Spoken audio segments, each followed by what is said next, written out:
I have a thought here, and this kind of we can kind of bounce back here if we go too far out. So, Uh-oh. well, because okay, one of the things that just was beyond my ability to comprehend is looking at what little new Trek I looked at. So, looking at the Discovery and Brave New Worlds, uh, and so essentially we had at when the next generation's occurring, we have pretty much a socialist paradise. You might even it's almost Marxian in nature. It's transcended beyond the violence point. Everything's working great. And then these writers for the new Trek shows seem to have lost sight of that that's what they're shooting for, and they basically backtrack and go to a different place where none of this worked anymore. So all of a sudden, race is a thing, class is a thing, uh, uh, what you own is a thing. There's a particular scene in Picard in first season probably where one of the characters is berating. Okay, she lives in a trailer in the desert, Okay. and she's berating Picard about living on his, high and mighty vineyard, and basically doing this class talk about how he has all this and she has nothing. And there's a lot of Okay. inference of, they essentially go back to acknowledging the existence of race where it was non-existent even in the next generation, excuse me, the original Star Trek barely touched on it, and only to let you They know. had a Russian. Yes, they only touched on it long enough to let you know it was a bygone thing. So here these guys, presumably these writers are socialists. They've been handed the perfect socialist world, and they it bothers them, and they can't deal with it as it is, so they have to alter it so that it's a dystopian. Why on earth would they do that? What is their motivation for stepping away from a perfect socialist world and altering it so now it's dystopian? Why do you do that? Because you don't want to talk about that story. You want to talk about what people are talking about now. That they want to talk about the culture wars that are occurring right now, and that's all they can think about. So they self-insert those conversations Yeah. into this toy called Star Trek. Okay. Yeah, you're absolutely right. Yeah, that's the whole point. The the writers for the first two series, for original and next generation, were capable of thinking outside the box of the existing world. These new writers can't. Wow. Well, and also it I was hadn't it was thought a of it time that where way. this kind of that whole kind of cool utopian thinking was also in vogue. That's what people were talking about at the time. You Mm, know, all of well, that was well, among Roddenberry's kind of like, oh yeah, we're gonna this space program's gonna go crazy, and we're gonna go to the moon and everything. And by the time we get there, all of our technology is going to be amazing. You know, well and at the time of the original Star Trek. There was nothing like that in terms of that. Essentially, here's a society that solved all its problems. Um, Nobody else had anything quite like that. Maybe a hint in the show UFO, which I don't know if you've ever seen that one. At no. Yeah, at that actually it was about the same time as Star Trek, and it's syndicated. Where, but they they weren't nearly as they still had a lot of problems they needed to solve, and they looked a lot more like us than the Federation universe. And then the next generation, clearly there wasn't a lot of. I mean, they're building off of Star Trek, but there wasn't a lot of things out there as cleaned up as Star Trek in terms of, basically all the problems of the 20th century are gone. We've took care of them. There's no disease, there's no want, there's no infirmity. Uh, you know, all the differences humanity once had are just completely gone. And what they did, what they did in Star Trek and Next Generation is when they saw something in society they wanted to critique, they had the Federation interact with that as an alien race. So you took something from our world and transplanted it into an alien race. So you didn't foul the pool of the Federation. The Federation were still this perfect ideal, or at least an ideal heading in a direction you wanted to go, where it's like, oh, yes, this is the greatest society ever. And oh, so now for the people who want to pay attention, we're making a statement about today in this alien race over here. We're putting this defect over here to see. I mean, they did that several. I mean, they did stuff with the. Okay, well, to be fair though, also John, they did stuff like they did deal with. I don't know how many shows. So like, there's some corrupt admiral doing something. There's there's Admiral Sneaky Ass that goes and causes some problems, and he didn't tell people about some things that happened or something like that. Mhm. And that happened in the Next Generation, and sometimes they directly did it, like Measure of a Man with Data, Mhm.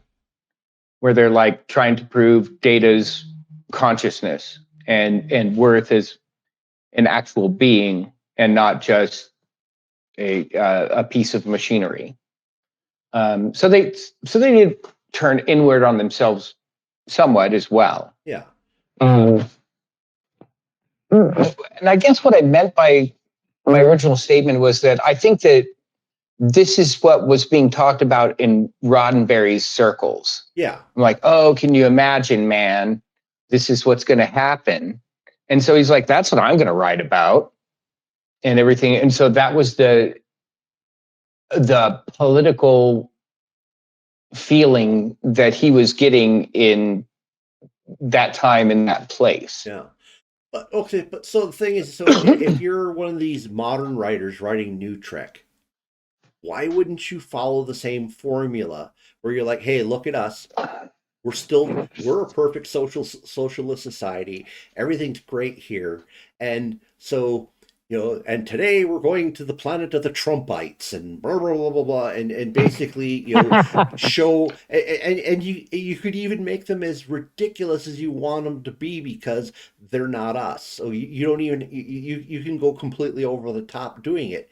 And they didn't.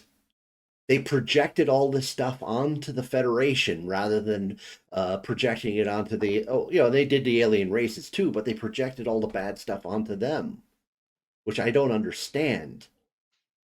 Why would you? I do. Okay, go ahead. Okay, there's a couple of reasons for this.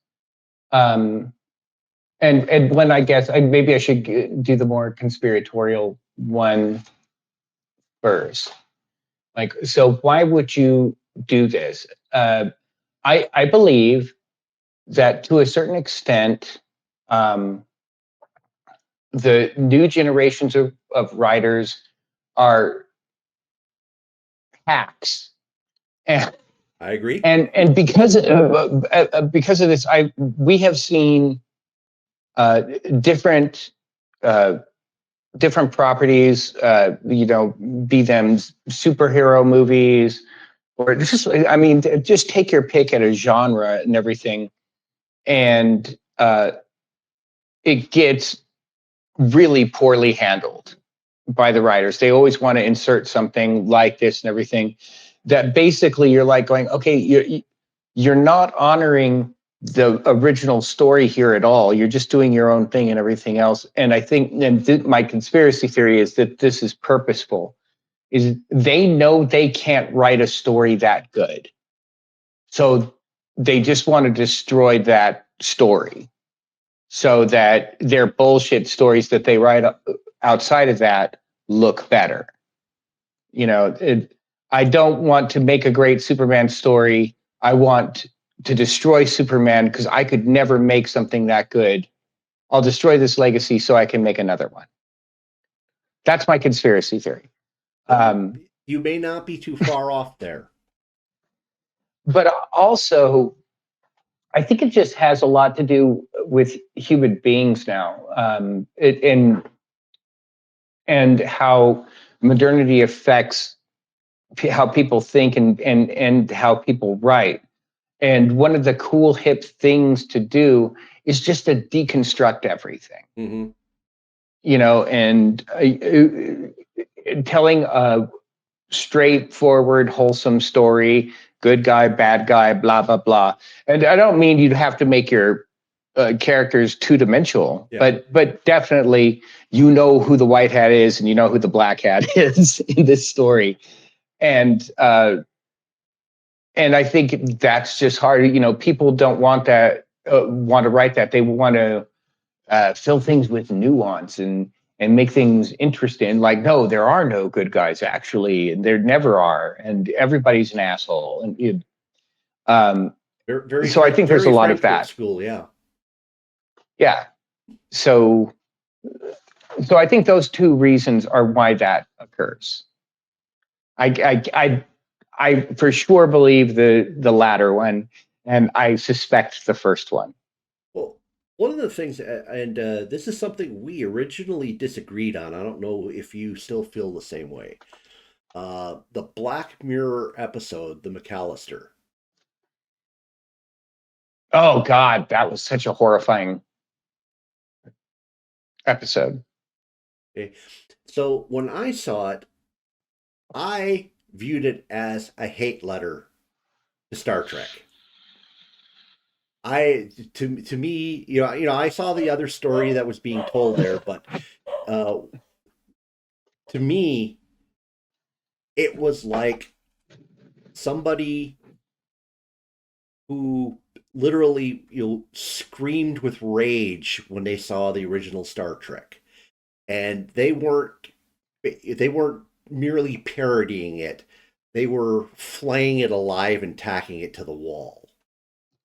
Clearly that's their model, and it's a horrific story. If you just look at, if you just remove uh, what the main character is doing to these in-game characters, if you kind of look at the background story that they're inferring, that's how they see the original Star Trek. Here they got the captain, and he's the only one who can solve the problem, and when it's done, everyone yells hip hip hurrah. They have a celebratory drink, and he kisses all the women, and everyone's dressed in mini skirts and boots, and the whole 9 yards. And I really think that particular generation of writers despises Star Trek. And that's why I agree with part of what you're saying, is that not only do they want, in a Frankfurt School sort of way, want to deconstruct it, just because you don't want something beautiful around. You want to destroy something beautiful. And I think part of it is they just hate everything it stood for, just everything the way it looked, because they didn't understand what it was trying to do. They had one of the ideas they had locked in there, because I've heard this. Okay, when the first new Trek started coming out, the tagline they were using was "Not your father's Star Trek," and it was like they were saying, "Well, yeah, the reason why these first two series looked the way they did is because they couldn't get away with what they needed to get away with. They had to make these good settings, not because it was a good show, because that was the constraint society put on them. Now we're free. We don't have to follow those constraints. We don't have to have good characters and bad, good, evil and good. We can blend it all together because we don't have those constraints on us." And they didn't realize that, well, no, that's what made the show work. The whole idea of, you basically have the perfect society where you can look and say, boy, I'd love to be that society. And at the same time, you can showcase the actual bad things in our modern day society by projecting them onto the alien groups. And I think that's something Yeah. but I think they completely missed what was going on. I think they just looked at it and said, oh, yeah, they're goody goodies because they couldn't. They weren't free to write what they needed to write because society was constraining them. And now we're free to make it the way it needs to be. Yeah. Yeah, that's definitely the part of the deconstruction thing. But I actually do kind of lean heavy on my conspiracy theory that they just want to. They're just like, I could never make anything that good. I'm Oh, going to yeah. destroy this legacy so that you don't want it anymore, and you'll just have to settle for any nonsense that I write. Um, it's just that that's what it looks like. I don't know. To be perfectly fair, I've not watched very much of the new Trek series, so is my characterization of them turning into a dystopian federation an accurate one? Also, if you agree with that assessment, why do you think they did it? Do you think they didn't understand the original show? Do you think they're trying to destroy the show? Or are they just bad writers? What's your opinion? Please smash the like button. And if the YouTube algorithm has brought you here and you're not a regular subscriber, please look at my other titles. Sure, there's something you would find interesting. Please subscribe. And if you know someone who might find this interesting, please share it with them. Thank you for spending time with us this evening. Hope to see you again in a future video.